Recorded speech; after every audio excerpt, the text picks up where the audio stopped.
Então, gente, fazer mais uns exercícios aqui. Vamos ver. Primeira prova do segundo semestre de 2018. Aí está lá, a respeito do mercado de trabalho, marque a resposta correta. Pleno emprego significa a ocupação de 100% da população economicamente ativa. Não, completamente errado, absurdamente errado. Não tem nem muito o que se falar, né? Pleno emprego é o nível normal de emprego aí da economia.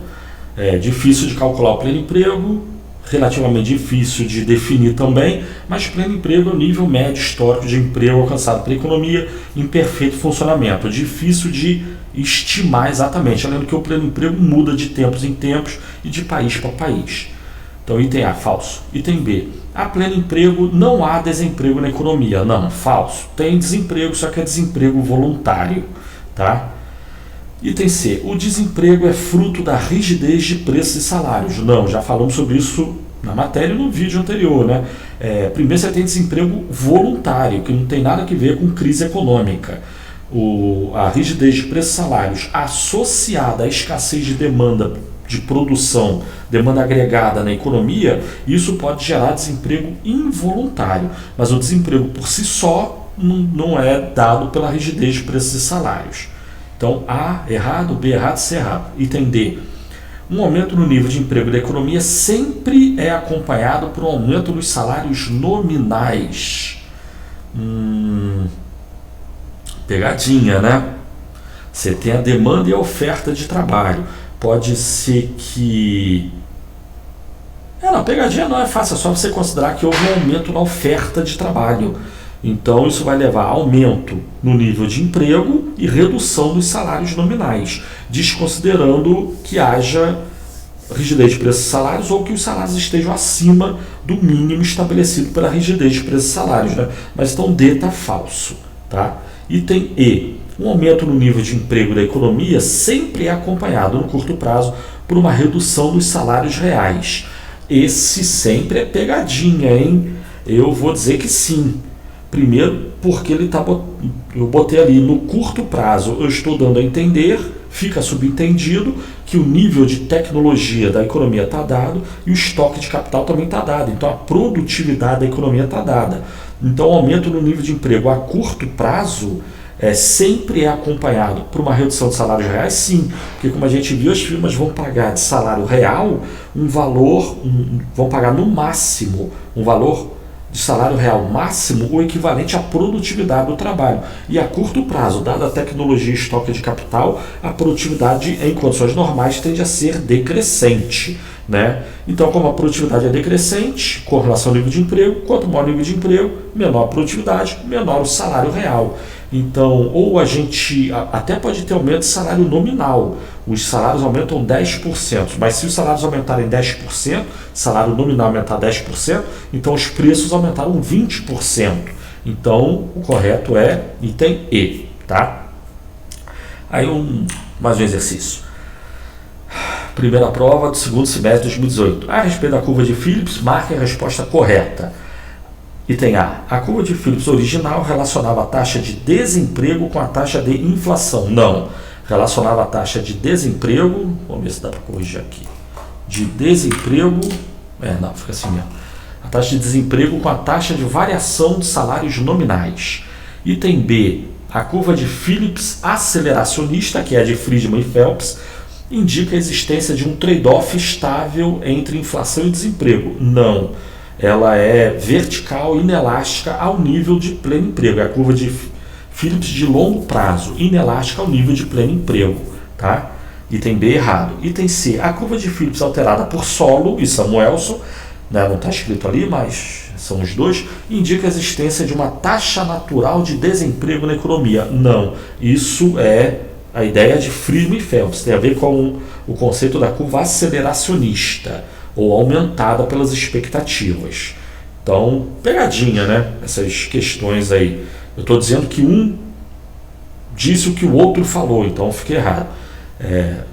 Item D. A curva de Phillips alterada por Friedman relaciona a taxa de variação dos salários nominais com a taxa de desemprego da economia. Não, essa é a curva de Phillips original. É a curva de Phillips do Alban Phillips, tá? E aí, último item. Segundo Friedman, a curva de Phillips de longo prazo é vertical, com certeza, isso aí. Ou seja, não há relação entre inflação e desemprego. No caso é segundo Friedman e Phelps, né? É a curva de Phillips aceleracionista, ou aumentada pelas expectativas. E aí, vamos ver um último exercício. Primeira prova do segundo semestre de 2018. A respeito da oferta agregada, marque a resposta correta. Uma curva de oferta agregada inelástica, ou seja, vertical é a curva de oferta agregada clássica, inelástica ao preço, indica que há perfeita flexibilidade de preços e salários na economia. Uma curva de oferta agregada inelástica ao preço indica que se há perfeita flexibilidade de preços e salários, então a curva de oferta agregada é inelástica, ou tende à inelasticidade. Mas se a curva de oferta agregada é inelástica, quer dizer que há perfeita flexibilidade? Não, pegadinha, hein? Existe rigidez, só que a rigidez significa que preços e salários não podem mudar? Podem, mas primeiro duas coisas. Eles podem mudar, só que menos do que mudariam caso não houvesse a rigidez. Isso é uma coisa. Outra coisa, talvez eles até podem mudar muito, dado que preços e salários estejam num nível muito acima do que é o piso dado pela rigidez de preços e salários. Nesse caso, preços e salários vão oscilar enormemente, até se aproximar ou começar a serem restritos, a variação começar a ser restrita pela rigidez de preços e salários. Aí é que a curva de oferta agregada começa a perder a sua inelasticidade. Mas uma curva de oferta agregada inelástica significa que há perfeita flexibilidade de preços e salários? Não, mas altamente pegadinha esse item, item maldito esse. Muito difícil esse item, é para confundir a cabeça. Item A, errado. Item B, uma curva de oferta agregada elástica é a keynesiana, é a plana ao preço, indica que a economia está próxima do pleno emprego, nem pensar. A economia está profundamente arrochada, existe excesso de recursos, mão de obra desempregada, capital parado, fábricas e empresas falidas, tem recurso aos montes na economia. Devido à crise econômica, esses recursos estão sobrando, o que normalmente não é para acontecer, mas devido à crise e profunda crise econômica, a situação está assim, e exatamente por isso, ou seja, a economia está muito abaixo do pleno emprego, e por isso mesmo a curva de oferta agregada é elástica ao preço. Tá? Então, item B, falso, errado. Item C, uma curva de oferta nominal de trabalho vertical torna a curva de oferta agregada da economia inelástica ao preço. Bom, então o que a gente tem? Se a curva de oferta nominal de trabalho é vertical, isso aí já dá a entender que estamos no pleno emprego, né? Não dá para contratar mais ninguém. Tá, todo mundo que pode ser contratado já foi contratado, a gente já está contratando. Já foi contratado até as pessoas que têm uma exigência de salário absurda e não dá para contratar mais ninguém. Então a oferta de trabalho é vertical. Mas se for assim, a economia já está no pleno emprego, né?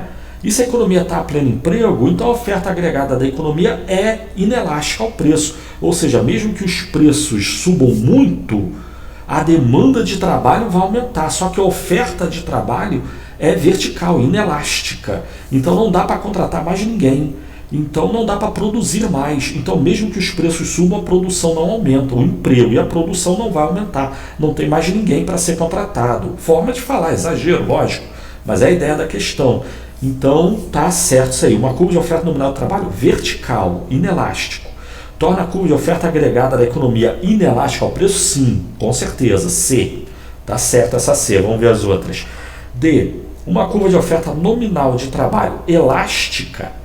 Uma curva de oferta nominal de trabalho elástica, então está plana, então a economia está em crise, está todo mundo recebendo salário mínimo e dá para contratar um bando de gente a mais pagando os salários que aí estão, supostamente o mínimo para facilitar. Então uma curva de oferta nominal de trabalho elástica ao salário torna a curva de oferta agregada da economia inelástica ao preço? Não, o exato contrário. É o contrário, C e D são o contrário, o C está certo, o item C está certo. Item D claramente está errado. Se a curva de oferta nominal do trabalho é elástica, então possivelmente a oferta agregada da economia também tende a ser elástica. Dá para um pequeno aumento de preços leva a um aumento de demanda de trabalho. Como a oferta de trabalho é elástica, dá para contratar um monte de gente a mais para trabalhar pelos salários que aí estão. Como se contrata muito mais gente para trabalhar, o nível de produção da economia aumenta, e isso com um pequeno aumento nos preços. Então a oferta agregada tende a ser elástica nesse caso. É situação de crise, né? Tem tudo a ver com o item B ali, né? A oferta agregada elástica. Então o item D está errado, falso. Item E, uma curva de oferta nominal de trabalho elástica ao salário. Uma curva de oferta nominal de trabalho elástica ao salário reduz o impacto da variação dos preços sobre o nível de emprego e produção da economia. Uma curva de oferta nominal de trabalho elástica, ela é plana, a economia está em crise, então essa curva de oferta nominal reduz o impacto da variação dos preços sobre o nível de emprego e produção. Não, se o preço aumenta, demanda de trabalho aumenta. A curva de oferta nominal de trabalho é elástica, então as empresas vão contratar um monte de gente a mais para trabalhar aos salários que aí estão. Isso vai aumentar muito o emprego e a produção da economia.